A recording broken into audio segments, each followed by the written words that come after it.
Olá, moçada, bom dia, tudo bem? Espero que sim. Prazer reencontrá-los para mais um dia de reflexão estoica, hoje 19 de janeiro, com uma reflexão intitulada Aonde quer que vá, lá está a sua escolha. Lembrando sempre vocês daquele meu pedido especial, né? Não deixem de comentar, de curtir, para que a gente leve o projeto para mais e mais longe.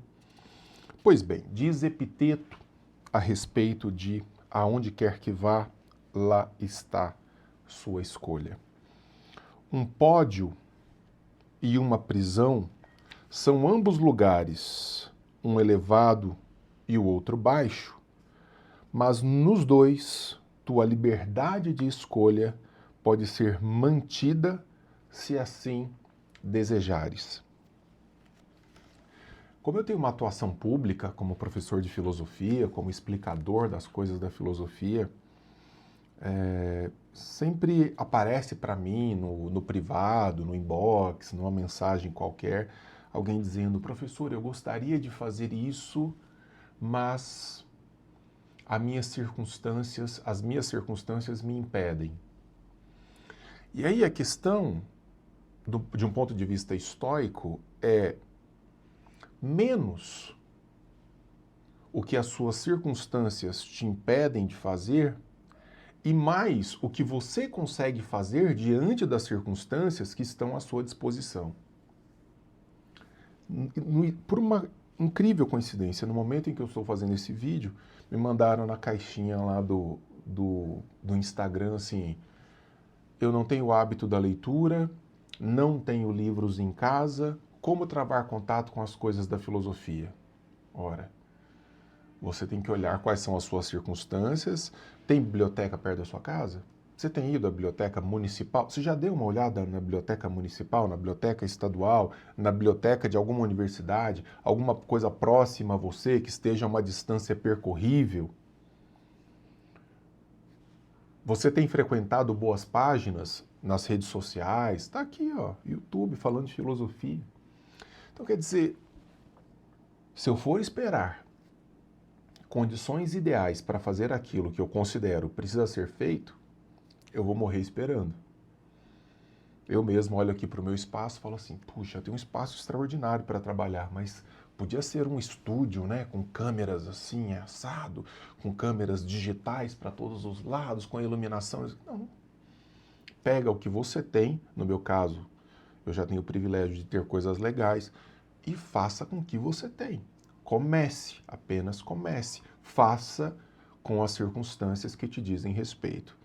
Como diz esse carinha aqui, que também por coincidência está aqui em cima, Ortega y Gasset: eu sou eu e as minhas circunstâncias. O fato de eu ter nascido no interior das Minas Gerais já inclui elementos de circunstâncias que seriam diversos se eu tivesse nascido em Nova York, ou se eu tivesse nascido no sertão nordestino, ou se eu tivesse nascido na África subsaariana. Importa menos se eu estou no pódio ou se eu estou na prisão. Importa mais o que eu faço disso. Da liberdade que eu tenho de escolha dentro da minha realidade. Então para de reclamar, de encher o saco dos outros e de você mesmo e trabalhe com o que você tem, até que você possa ter, eventualmente, condição melhor. Enquanto isso, faça o que é possível com o que você tem. E você vai perceber, estoicamente, que o que nós podemos fazer com as nossas possibilidades é algo realmente extraordinário. Os autores fazem um bom comentário a respeito desse trecho. Todos os estoicos ocupavam posições muito diferentes na vida. Alguns estoicos eram ricos, já outros haviam nascido na base da rígida hierarquia romana. Aqui ele está se referindo, obviamente, a esses estoicos tardo-antigos que nós estamos lendo nesses diários. Para alguns, as coisas eram fáceis. Para outros, inconcebivelmente difíceis. Epiteto mesmo, que escreve essa meditação, que nos ofereceu essa meditação, era escravo.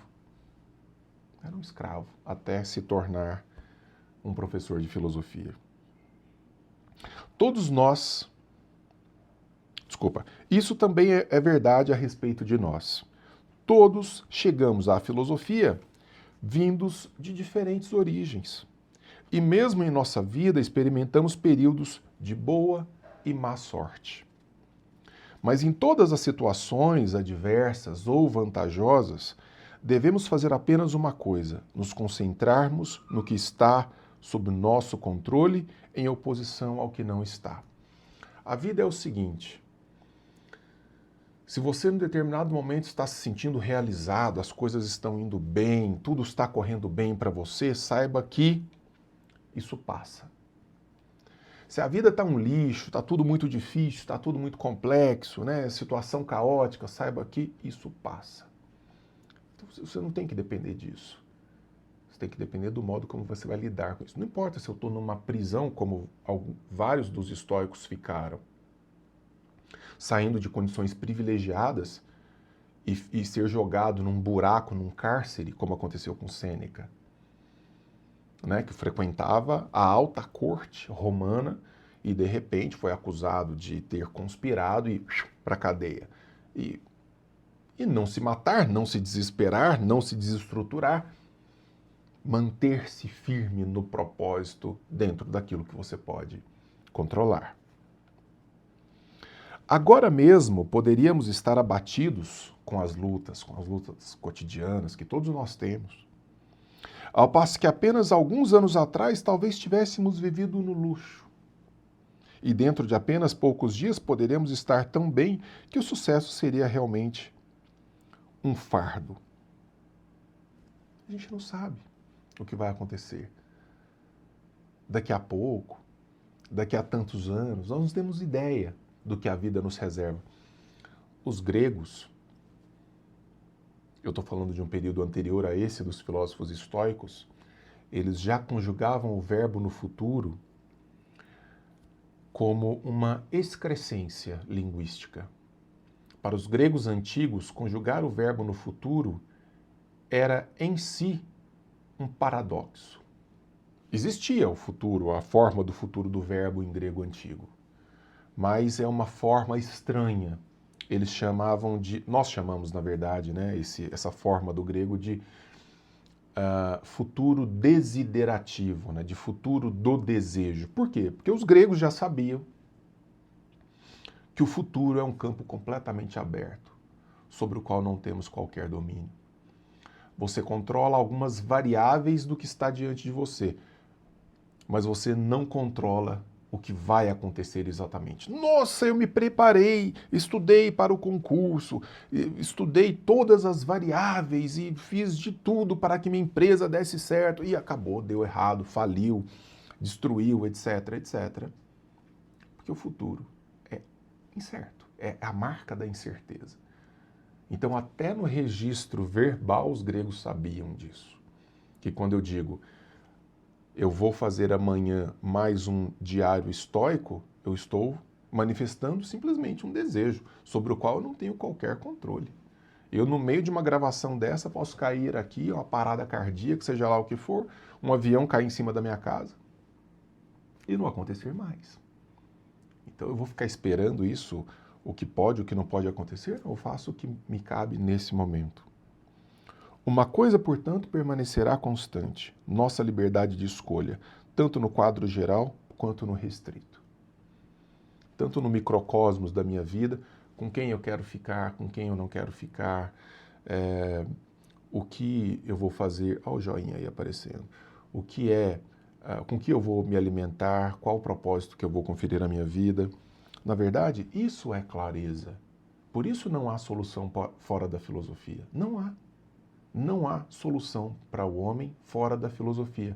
Só a boa meditação filosófica pode fazer com que um indivíduo compreenda a sua natureza e agir de acordo com essa natureza. Isso é ter clareza. Não importa quem somos ou onde estamos, o que interessa são nossas escolhas. O que são elas? Como iremos avaliá-las? De que maneira faremos a maioria delas? Essas são as perguntas que a vida nos faz, seja lá qual for nossa posição. Como você responderá? Eu gravei uma resposta lá no Instagram agora há pouco, lembrando de uma passagem dos mitos antigos, dos mitos gregos, especialmente em Homero. Em Homero, os deuses se referem aos homens como seres efêmeros. Vocês efêmeroi. Efêmero em grego, acho que eu já comentei aqui em alguma meditação para trás, é aquilo que dura um dia. Na visão de um Deus sempiterno, na visão de um Deus que vive para sempre, nós mortais, nós vivemos um dia. Nossa vida é isso aqui.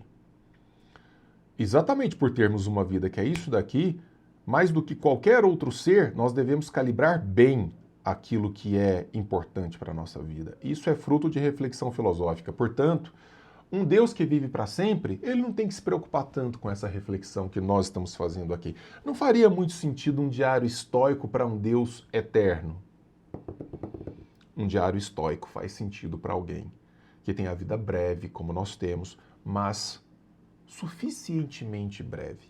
Dá para viver suficientemente bem diante dessa realidade complexa que é a nossa. Fazendo boas escolhas, contemplando o que deve ser contemplado, fazendo um registro mais alto da vida e, principalmente, lidando bem com aquilo que está próprio, que é próprio das nossas circunstâncias. Beijão para vocês, a gente se encontra aqui amanhã em Té.